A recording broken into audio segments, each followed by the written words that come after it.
Commissioner, are you there? Sorry about that. Good afternoon, council members. I had a issue with my mouse. I don't know if for folks who have a Mac where you can't plug it in, I apologize. So good afternoon. I'll get to it. My name is Ben Bergmann. I'm the chair of ANC 3D and also an ANC commissioner representing a single member district on New Mexico Avenue.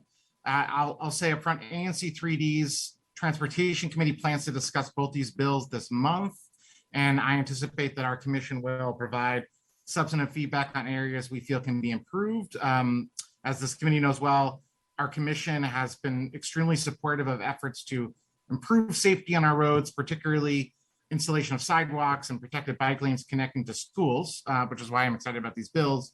And we also have a bunch of folks on our transportation committee, neighbors who volunteer their time, but also have a lot of expertise and are really in the weeds. And so I hope to send that along to you guys soon. But today I'm speaking just on my own as a dad of two small kids, age 5 and 2. And I think one of the things that I am concerned about as a dad is just the thing that a lot of folks have talked about today, the simple challenge of getting them to school safely each morning and each afternoon when they come home. So I want to thank the council for recognizing the need to improve pedestrian crossings in particular and to invest in traffic safety measures around school campuses.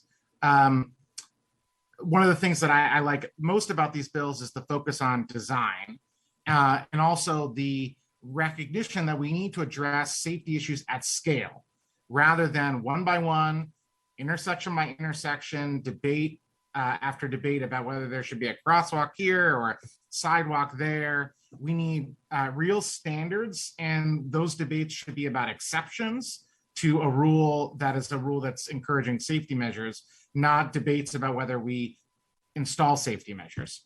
The other thing that I like about these bills is that standardization, I think, is a huge problem when you drive around the city from a driver's perspective. School zones look different when they're directly adjacent to each other. The signs are different, the safety features are different, and the result is that drivers are not accustomed to driving in a consistent manner through those school zones. And that leads to non-compliance with yielding at crosswalks. One of the things that I notice every day on my road is there's a lot of non-signalized crosswalks that families use to get across the street to go to school. And it's visually difficult for the cars to see them. And also the cars are not used to yielding to pedestrians. And that can create problems. The other thing, and I know I'm running out of time, that I think other folks have talked about is the need to address other facilities beyond public schools.